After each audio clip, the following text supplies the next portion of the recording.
I say welcome to our Monday night show. I was about to say Tuesday night actually. Thank you for reminding me. Welcome to our Monday night shiur. Today is a very special day. Yud Bet Kislev, the Hilulah of the Bat Ayin, Rabbi Avraham Dov Ber Ma'avrich Ben Rabbi David. Before we start the shiur, just a couple of words on his Hilulah. First of all, thank you for all our sponsors. We had a lot of sponsors tonight. You know, that Tzaddik, he always sends, sometimes, some weeks I have to beg for sponsors, you know? Yeah, but this week, like Mama, people were sending things from right and left.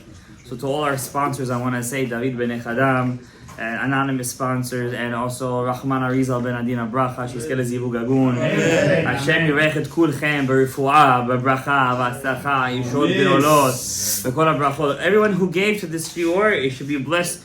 Aseret Monim, Yosef Hashem Chaim 1,000 פעמים, B'Ezrat Hashem Yitbarach. And we should be zochet to very soon make a shiur in our own place, B'Ezrat Hashem Yitbarach.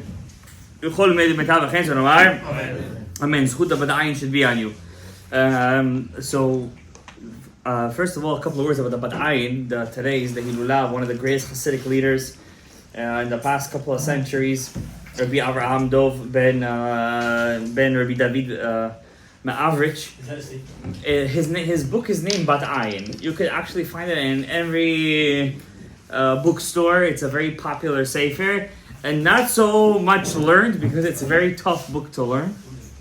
It's Chassidut, very early Chassidus, and a lot of Darchei Hanhaga, a lot of Ari mixed in there, Darchei Baal Shem Tov mixed in there. But what was he most known for? But the Bat Ayin HaKadosh. I thought, by the way, I was the only one doing a Hilulah for him in Queens. Today I heard that actually a very famous school in the area does a Hilulah for him every single year. So I'm beaten over here. But I think I started before them because we've been doing this for a couple of years already. But even if not, we're the only two places that do it. So that's the Sigula over here. So the Bat Ayin, he, all of his life, why did he call his book the Bat Ayin? Bat Ayin from the word, the apple of my eye. Hashem's Bat Ayin is Eretz Yisrael. All of his life, all he cared about was to move to Eretz Yisrael. All of his life, move to Eretz Yisrael. The Hasidim, also the Baal Shem Tov, by the way, wanted to move to Eretz Yisrael. Lo Istaya Milta. Legend says that the Baal Shem Tov had a book written by David HaMelech himself. He had a Tehillim written by David HaMelech, and on his way from Turkey to Eretz Yisrael, they had to pass through the Mediterranean. The ship was about to break, and he threw the Tehillim inside the sea as a korban to let him pass. And then his daughter got very sick. He had a daughter called Adel, and she got very sick. And he said, "Listen, if I'm not going to turn back, she's going to pass away." And he turned back and never went to Eretz Yisrael. And then the legend goes, if he would have met the Orach Chaim HaKadosh, the Rav Chaim ben Atar, he would have been Mashiach ben Yosef, and the Baal Shem Tov would have been Mashiach ben David, and it would have been Shalom al Israel. But Lo Istaya Milta, the Baal Shem Tov never reached Eretz Yisrael. The Vilna Gaon, interestingly speaking, also really wanted to reach Eretz Yisrael. He never reached Eretz Yisrael. He was on his way, and he went back for reasons that we do not know. But seemingly, it wasn't the time for him. The Gra, the Vilna Gaon's student of Hillel Misokolov, he wrote a book all about Mashiach ben Yosef, and he hints inside his book that the Gra was Mashiach ben Yosef of his generation. So there was a lot of controversy over there. We also know that the Gra in his time was fighting a lot with Chassidut. There wasn't the nicest of controversies. Any controversy you see today kind of pales to what was going on back then. Because today, what's all the controversies? Religious Jews versus atheists, reforms. Yeah. But over there, there was only religious Jews. So it was a fight within the mishpacha. So it wasn't such a nice thing. But at the same time, it was a needed thing. Because if it wasn't for that fight, we wouldn't have what we have today, their Torah. Okay, so sometimes the separation is the secret to the unification. So exactly. So there's no binding if there wasn't a strike first. That's what they say. That's the saying. Whatever happened was that the Vilna Gaon students did come to Eretz Yisrael, and they settled in Yerushalayim and Tzfat. There were two places that all Jewish people used to come to: Yerushalayim and Tzfat. Now the Bat Ayin, he also came to Tzfat. Until today, we know where his shul is. It's called the Bet Knesset Bat Ayin. The famous story goes that there was a huge earthquake in Tzfat, and he told everybody, hang on to my gartel. Underneath the dome. Yeah, and there was a dome, and the dome was standing by itself, connected by a couple of scraps, and the whole building fell apart, and anybody who was holding to his gartel stayed alive. That was the Bat Ayin. And the famous story goes, that's what the story goes. Until today, there's a shul in Tzfat called the Bet Knesset Bat Ayin. And the story goes that many tzaddikim, that they used to make a neder, that if they be saved from certain problems, they're gonna make a hilulah for him. They were saved from their problems. So therefore, it's if I would show you a video what's going on in his kever right now, your jaw is gonna drop. There's a very famous rabbi, Lelava Rebbe's brother, Elimelech Biderman. Literally thousands of people are in Tzfat right now. It could rival Rabbi Shimon Bar Yochai's Hilulah and Lag BaOmer. They're doing a Hilulah for the Bat Ayin all over Israel. So it's a very special day, Yud Bet Kislev. We're also about 15 days away from Chanukah. So we have to speak about Chanukah. And the third thing we have to speak about is that don't forget to do Birkat HaLevana. Birkat HaLevana, it says, Ilmale lo zachu b'nei Yisrael ela la'akbil pnei avayim pam achat b'chodesh. Dayan amar avayei irchach nimru me'omed. That means when we say Birkat HaLevana, it's as if we're accepting the Shekhinah Kedosha. So whoever didn't do Birkat HaLevana, don't forget you only have 3 more days left. 12, 13, 14, 15, depending on the day of the Molad. I think you have until the full 15 days this month. So therefore, don't forget to do Birkat HaLevana. It's supposed to rain the next 2 days. So whoever didn't do it beforehand, daven. Our question today in our shiur is what is the secret to the 400 men that met Esav? In the Torah, we know it's a divine book. The Torah is not a book that says numbers just like that. A Torah is not a book that says, it's not written by a man. A Torah is written by Moshe Rabbeinu, Mipi HaGvura. Mipi HaGvura means from HaKadosh Baruch Hu himself, between Ohel Moed, between the Keruvim, he got the Torah. And every word over there is a nivuah. Not only the Torah, also the Nevi'im and the Ketuvim. You should know most of the Etzach Chaim of the Ari HaKadosh, is from the Nevi'im and the Ketuvim. Most of the secrets he gets, actually a lot of it is from the book of Eov and Mishlei. Now there is a famous number in the Torah. We see it first of all by Avraham Avinu. When Avraham Avinu buys Ma'arat HaMachpelah, the cave of doubles from Ephron Achiti, he buys it for how many coins? 400 shekel kesef over lasocher. 400 kesef over lasocher. Kesef over here doesn't mean silver. Kesef over here means money, currency. Rashi tells us this. Avraham paid Ephron with the most valuable currency that will equal to the number 400 in any country you would go in. Like that gold, means gold, it's a special kind of currency, probably a metal, gold. Yeah, not regular gold. There's certain kinds of gold. The Zohar counts 7 different kinds of golds. The highest gold, Masechet Yoma says, is Zahav Parvayim. It's a reddish kind of gold. That's the most expensive gold. So probably he paid with that. Carat. And he said, I'm going to pay you. Don't go back with me in the deal. I want you to make the deal final. And he paid him with 400 shekel kesef over lasocher to Ephron. Ephron, interestingly, is also equal to the number 400. So if you have Ephron, it's also equal to 400. Now, another time we have the number 400, anybody knows, it's actually in the parasha before this. 2 parashas before this. Parashat Lech Lecha. Torah says, how many years Am Yisrael has to be slaves in Mitzrayim? 400. Ve'inu otam Arba me'ot shana. 400 years, Am Yisrael has to be slaves inside Mitzrayim. We know that this actually happened.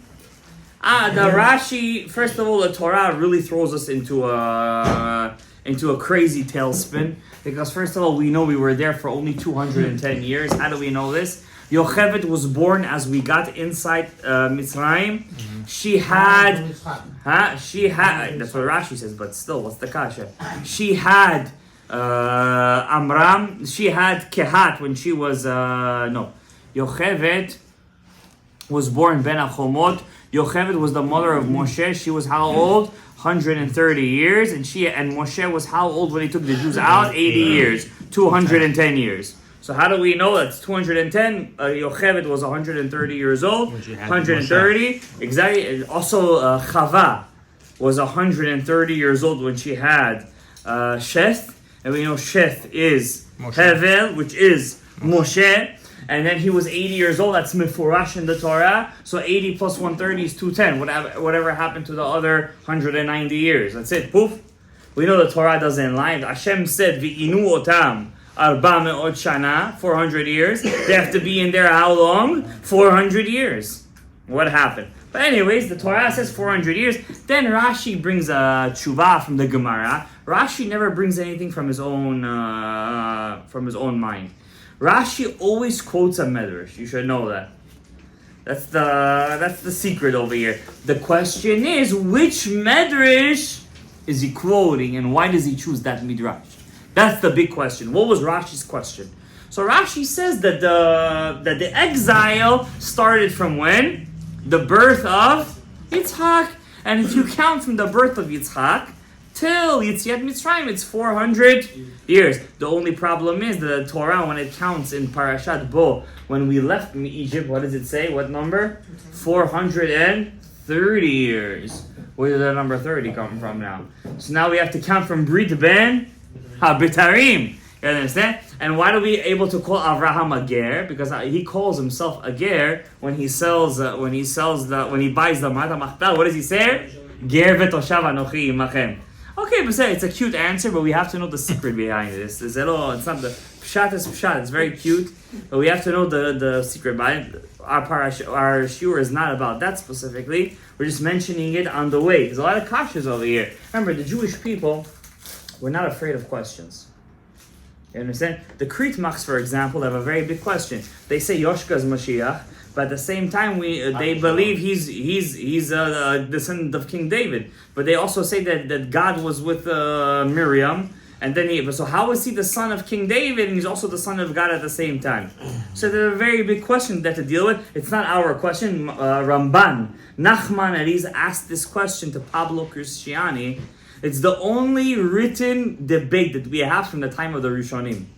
He stood over there. Usually the debates used to last for months. They used to force the rabbis to shut their mouths, and they would ask questions upon questions. The Ramban told the king of Aragon, King James of Aragon, he said, "You want me to debate him on one condition: you let me write the debate as we're going." The debate took 2 or 3 days. There's actually a very famous movie made about it in Hollywood, the old one. We shouldn't watch it, but a movie was made about it. It took him 3 days to completely annihilate Pablo Cristiani, and then because he totally defeated this Catholic son of a gun, he had to run away from Spain.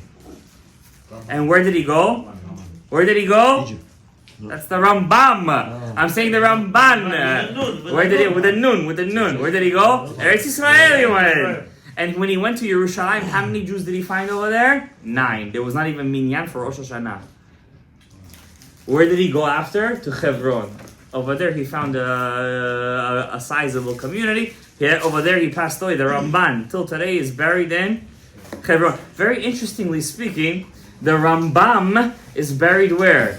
In Tveria. Tveria is the city of water. The Ramban is in Hebron, the city of fire. So fire versus water, Chesed versus Gevurah, which is the opposite of what the Ariya Kadosh says, where the Ramban was really from Chesed and the Rambam was from Gevurah. Seemingly there was some kind of switch going on over there. Maybe we don't really know. Maybe they were matek each other over there. The Ramban was 9 years old when the Rambam passed away, so he was a young man. The Ramban, even though he goes very against the Rambam's vision of how the Torah happened. For example, this week's parasha, there's one of the most famous fights in the history of the world. The Yaakov Avinu goes up against Samech Mem himself. Mika Amcha Yisrael Goy Echad Ba'aretz. Who could go up against an angel, especially Samech Mem? Yaakov Avinu. How old was he? He was, at this point, let's count, 84 plus 22. Any mathematicians? 84 plus 22? Yeah. Huh? 106. 106. Who did 96? 106. 106 years old. Kav. Keminyan Kav. The Kav of the Ensof. And he goes up against the Samech Mem. And he holds his own over there. Baruch Hashem. And over there he's named Yisra. And only then, says the Ari HaKadosh, did he understand that Leah was his real bat zug. Leah. Only then the Ari HaKadosh says that he understood that she was his real bat zug. And when he was 184, it was Rachel. And then after that, and what's the funny thing? And that year, who passes away? Rachel. When she gives birth to Binyamin, and who lives with him for the end, till the end almost? Leah. We don't hear about Leah afterwards because the Ari HaKadosh says she's Alma Dit Kasya. The Ari HaKadosh explains in Shara Kavanot and in Shara Gilgulim, every tefillah is connected to a different ima. Aravit is connected to Rachel, but who's connected to Tikkun Chatzot mostly? Leah. There is Tikkun Rachel over there, but the zivug that happens over there, you know, you learn Shar Chavav, Hagdama Chavav. Who's the real zivug happening over there? Vakdeben. Who's that? Ikaiser Rachel. That's an Aravit. But the zivug that's happening in Tikkun and Chatzot is who? In Chatzot, I said. Aravit ze Leah, but in the Kelim HaPnimiyim, in the Kelim HaChitzoniyim, where we're making the zivug, is what are we doing? Going to Rashash? Where's Rachel? Rachel is over there where she's supposed to be, but the real Rachel is Malchut the Ma'ubeh. No. In the tefillot I said. Which one? Shacharit Mincha, Aravit, Tikkun Chatzot, Kriyat Shema Lamita. Which one? Where is Rachel in your real tefillah? Which one? איפה היא מופיעה באמיתות של הדבר? She's always in the Malchut, and there's always a zivuk happening, but the kavanah that we're always having is with either with the Ari HaKadosh says in Shar HaKavanot and in Shar Gilgulim Hakdama Chavav, in Chatzot Laila it's happening with Leah. That's what it says. She takes the makom of Rachel. Rachel goes down to the klipa. She picks up the nishamot from there, and Leah has the zivuk with Yaakov. But we know according to the Rashan, it's really Gadaev. Maybe we get into the deep and gritty of the things later on. Let's get to the number 400 over here. Yeah. Huh? Only in Eretz Yisrael. We say, in Chutz La'aretz we say only in Eretz Yisrael there is an aliyah to the partzuf of Rachel. In Chutz La'aretz we're always in Galut. And Malasot. If you want Parnasa, you always have to be in Galut. That's the case over here. 400. Number 400. Let's get back to 400. Maybe one day we'll make a shiur on all the zivugim and all the partzufim and all the tefillot according to the Rashash, according to the Ari. It's not our thing right now. So 400 we have where? In Mitzrayim. How many years are supposed to be in Mitzrayim? 400 years. It didn't happen at the end. Then we have, where's the last time we see 400? This week's parasha. Esav. Arba me'ot ish imo. With who? With Esav. Later on, Esav's future descendants, the Spartans, they're going to come with 300 men. But, lo istaya milta, Baruch Hashem, Darius the Great. They say it was Xerxes, it's wrong by the way, it's a wrong history. It was really Darius the Great, he came and he wiped out the Spartans, Baruch Hashem. So, Esther's son, Darius the Great, not Darius the First, Darius the Great. There is a 160 something year discrepancy. I don't want to get into the historical. There's a whole book about it by Alexander Hull. If you really want to get into the historical reading, I suggest you read that book. It's a crazy book. Anyways, let's talk about the number 400. So we have Ephron, we have Mitzrayim, we have Esav. All the number 400. What's the secret over here? What's the number 400? Torah is not just giving me a number just like that. The same number keeps on going up and up again. And each one is talking about a klipa. Ephron is a klipa. Mitzrayim is Avi Avoda Tum'ah. And Esav, listen, he's we're still stuck in his galut. Each one separate or no? Each one is a separate klipa. But the Avi Avoda Tum'ah is Ephron. Ephron is he's first. He's Avi Avoda Tum'ah. יותר מעשיו. Of course. And then Mitzrayim is next. And then we're going according to the chronological order of the Torah, Rabbi.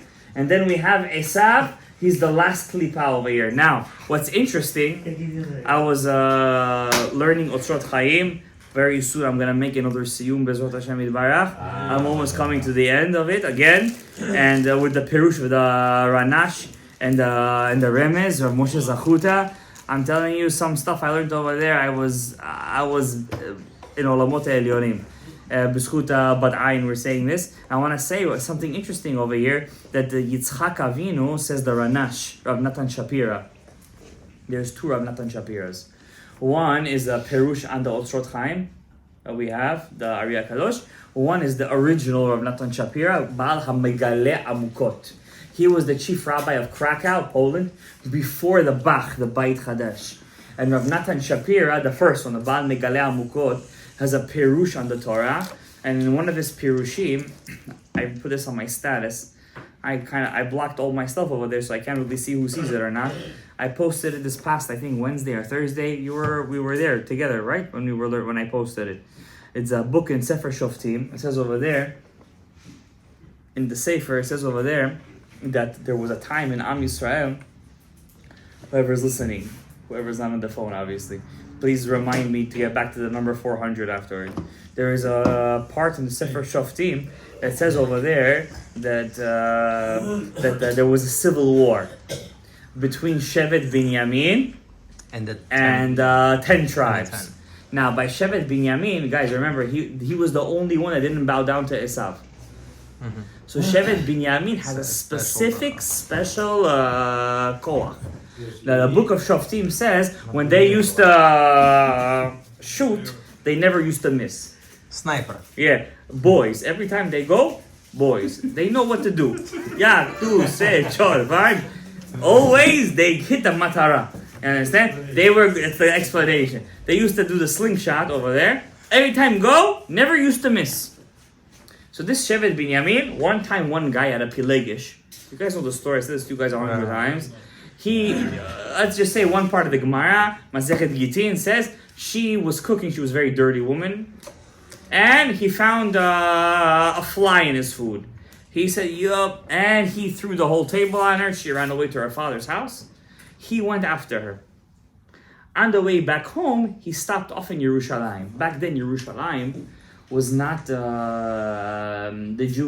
was not under Jewish control.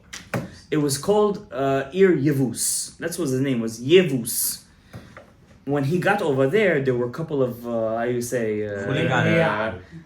Bilial, boys Jewish boys from Shevet Binyamin, that they were Shovavim, that they were Banzitim, and they found out that this guy is here with this Pilegish. Oh wow, something is fresh meat over here, but they weren't looking for his Pilegish, they were looking for him. So they were knocking on the door and they told the Balabait over there, the host, let the guy out. We wanna, just like in Stone V'Amora, same store, Mamash, same store. We wanna know him. The guy said, listen, I have my 2 daughters, just like Lot. He says, I'm gonna give you 10. They said, no, we wanna know the guy. So what does the husband of the Pilegish do? He takes his Pilegish, he throws her out of the door. They take her, and in the morning she drops dead. From all the averot they did with her. At the end, he takes his wife, he cuts her into 12 pieces. The head, the hand, this, that, and he sends her to 12 different tribes, 12 different Sanhedrins.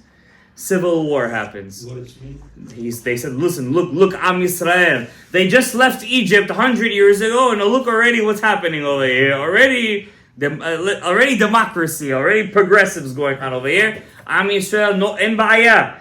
Who was the Kohen Gadol? They had proof. Who was the Kohen Gadol back then? Pinchas ben Elazar. He asked the Urim v'Tumim, who's going to war first? Yehuda. Who are they going up against? Binyamin. Who was Binyamin's caretaker to begin with? Yehuda. Now Yehuda has to take responsibility for his brother that he took responsibility for before. I said this in my shiur years ago.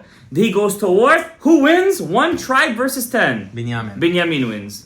Snipers. They were snipers. They used to, before the guy used to come, he used to throw the arrow, the slingshot. And there was a big population too. Yeah, they were 10.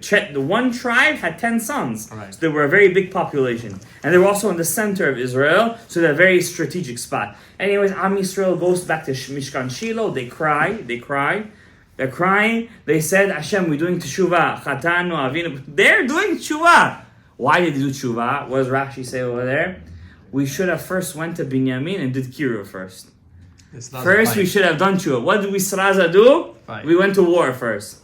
And then Hashem said, now go back to war. Yehuda go up against first. Yehuda goes up first. They do a whole trick over there. They kill men, women, child, animal. They kill every single human being from the tribe of Binyamin. Except for? There was, if I'm not mistaken, I think 500 men left. But if you count the numbers, if I'm not mistaken, whatever the case is, if you count the numbers, there's a discrepancy in the psukim. 100 men are unaccounted for. So Jewish with a Jewish. Civil war. Civil war. Forget all Jewish brothers. Brothers, and this is the real brothers. They just came out of Mitzrayim 200 years ago. When it was Cohen that was the... Pinchas, he told them to go to war. What do you mean? It was a mitzvah. It was a mitzvah. They had to. They had no choice. They had to go to war.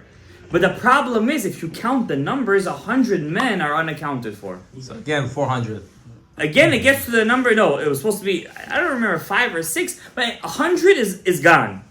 What does Rashi say over there? Now, if you look at the new Rashis, this Rashi is wiped out. The old Mikraot Gedolot still have this Rashi. It says over there, Eliyahu Hanavi revealed to the Megale Amukot.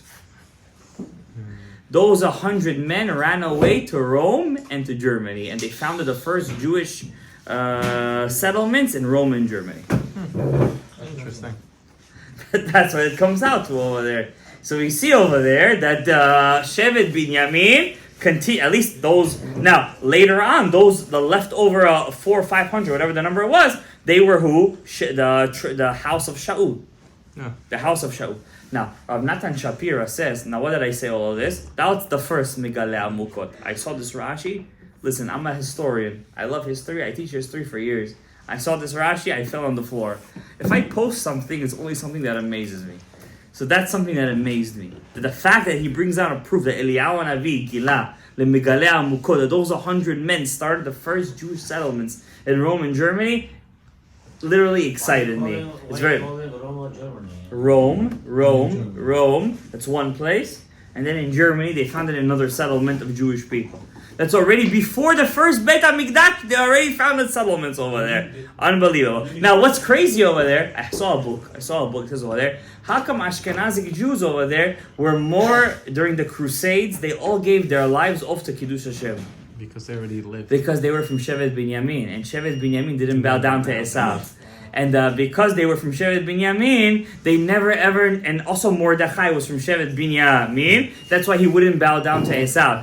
But the Sfaradi were from Shevet Yehuda. What came out of them? Conversos and Moranos. They were Jews on the inside, but on the outside they acted like they were Communist Party. Understand? So because Yehuda did bow down to Esau in this week's Parasha Mamash.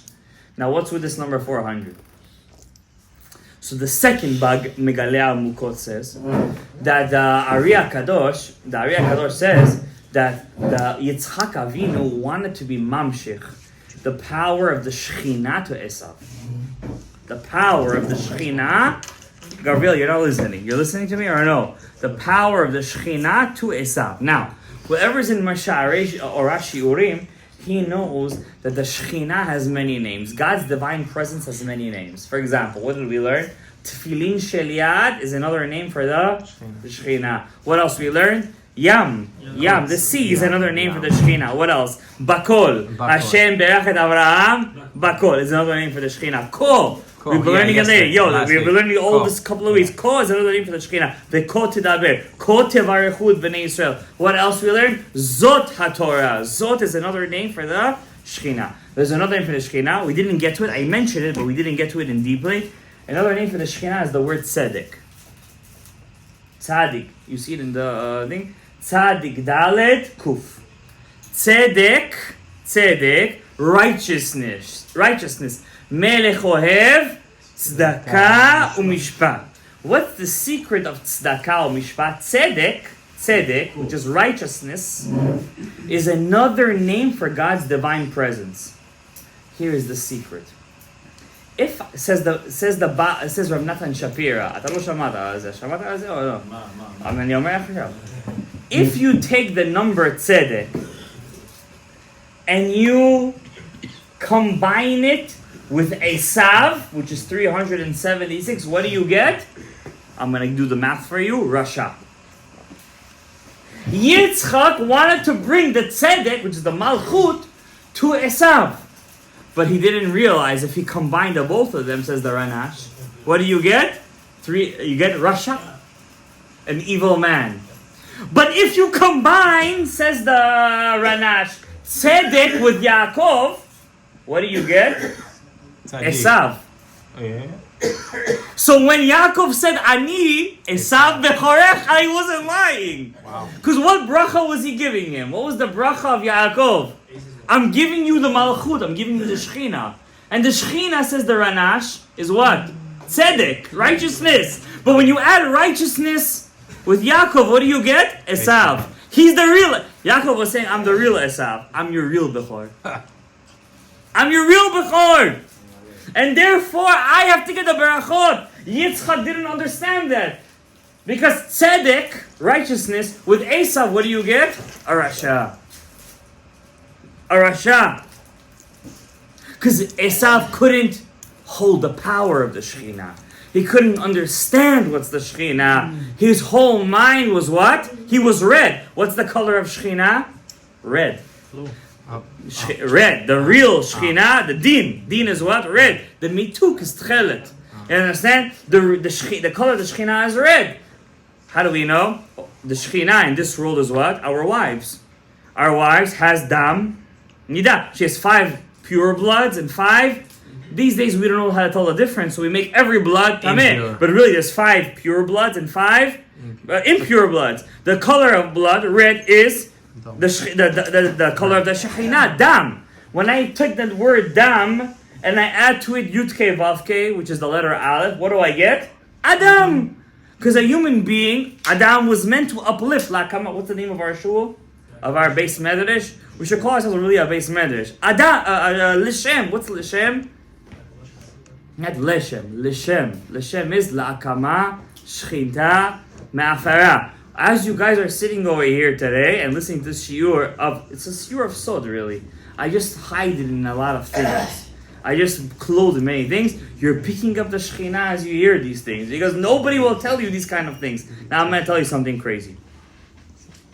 What's the secret to the number 400? Has to do with tzedek, righteousness. The Ari HaKadosh told Rabbi Chaim Vital, the most important bracha you have to have kavanah in when you daven Shmona Yisrael is which one? Melech ohev tzedakah u'mishpat. All of Klal Yisrael is dependent on the righteousness. Is dependent on the Din HaKadosh. What is the Shekhinah also called? Malchut Bet David. If we learned this already in Sha'arei Orah. If we do not know the secret of Malchut Bet David, then we do not have righteousness. On Rosh Hashanah, we say Hamelech. Why do we take tzedek out on Rosh Hashanah? Because the secret of righteousness is to make it from tzedek into what? Tzedakah. On Rosh Hashanah, there's no tzedakah. You have to put the tzedakah beforehand. If you didn't do it on Rosh Hashanah, then it's just Hamelech Hamishpat. It's the king of judgment. You understand? We have a whole year to prepare for the tzedek. Now, look at this. The number 400. The Ari HaKadosh says there's an ancient minhag. It's brought down in the book Reshit Chochmah. That when a person says Tikkun Chatzot, he has to wear sak. What's sak? Sackcloth. What's sak? Shin, kuf. Sak is a clothing made out of goat hair. Goat hair. Yeah. It's not regular wool. It's goat hair. Unprocessed. It's sak. It's itchy. It's like yes or no, Rabbi? It's Yisurim shel ahava. There you go. So you have to wear sak. Yeah. If you take the gematria of sak, you're gonna get the number 400. V'arba me'ot ish emo. Says the Ari, when you wear sak, you're Tikun Chatzot, you're destroying the power of the 400 men of Esav. Why?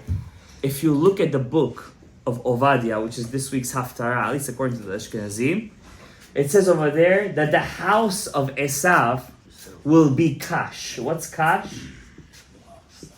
Kash is hay. Kash is the same letters as Sak, 400. When you wear the sak, you're gonna turn Esav into Kash. And who's gonna be a fire to him? Bet Yaakov is gonna be Lehava, and Bet Yosef is gonna be the Esh. And it's gonna burn Esav, which is the Kash, which is 400. So Esav thinks he's coming with 400 men, but really by you wearing the sak, you're turning him into Kash. And by turning him into Kash, sak into Kash, you're burning him up with the power of Yosef. What's the power of Yosef? When all the imaot were bowing down, all the brothers were bowing down to Esav, only one of them stood in front of his mother. Yosef. Why did Yosef stand in front of his mother? Who was his mother? Rachel. Rachel is the seventh sphere out, is the Malchut. Yosef said, I'm not going to let Esav look at the Shekhinah. I'm going to stand as a barrier between the Kash to the Shekhinah. And by doing that, I'm going to turn him into Kash, into hay. And I'm going to burn him up through Esh. What's the connection between Esh and Kash? Esh is what? Fire. Right? Kash is hay. What's the connection? Very simple. In Judaism, we have something called combinations. I could combine different letters through their common denominator. For example, I'll give you. The letter Aleph could turn into the letter Taf. 1 is really the last letter. Atbash. Bet is Shin. Gimel is what? What comes after Shin? Reish. What's the next letter? Dalet is Kuf. Okay, that's one combination. What's another combination? Ayik Becher. What's Ayik Becher? 1 is 10 and it's 100. Correct? 2 is 20 and it's 200. So for example, I'm a Bechor, right? What's the connection between the letters Bechor? For example, in the American language, if I say I'm the firstborn, is there any connection between the letter F, I, R, and S?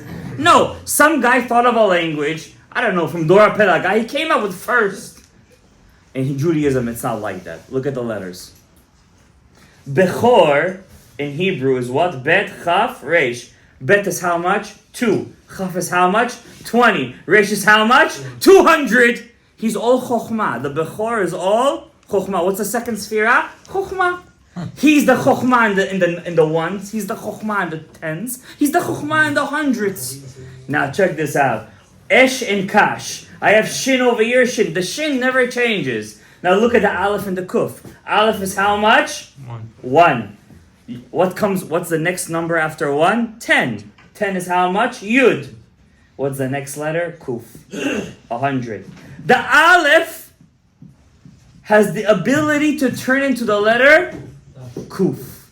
How do I do that? Esav is Kuf. He's Kash.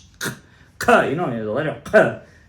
It's a very tough letter. It's a guttural sound. So you gotta take the Kuf out of there, right? Yaakov Avinu says, no, it's not Kuf. It's Esh. It's a soft sound. When you want to make somebody religious, you could do it the tough way, the Kash, or you could do the Esh. we have fire. There's a soft fire, there's a hard fire. Esav is kash. We have to turn him into esh. Why is that? The numerical value of Esav is, guess what? Shalom. Shalom is peace. The Beit HaMikdash was destroyed because of sinat chinam. And it's going to be built because of ahavat chinam. And you can only have ahavat chinam if you have shalom. And if we're going to have shalom, we're going to destroy Esav. And if we're not going to have the civil war between us, Faradim, Ashkenazim, Goyim, then we're not going to have some Rasha called, I don't want to say his name, last name West.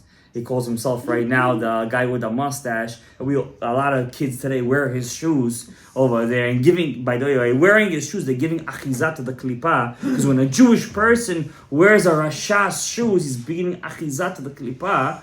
Over there, we're not going to have all that. Because when we're going to have ahavat chinam between us, we're going to destroy the kash. And we're going to turn it into esh. And we're going to turn 400 into 301 esh shel Torah. The esh of Yaakov Avinu. And the esh of the kedusha of the tefillah. Baruch Adonai le'olam. Amen ve'amen. Rabbi Hanan HaMekashia Omer, Ratzah HaKadosh Baruch Hu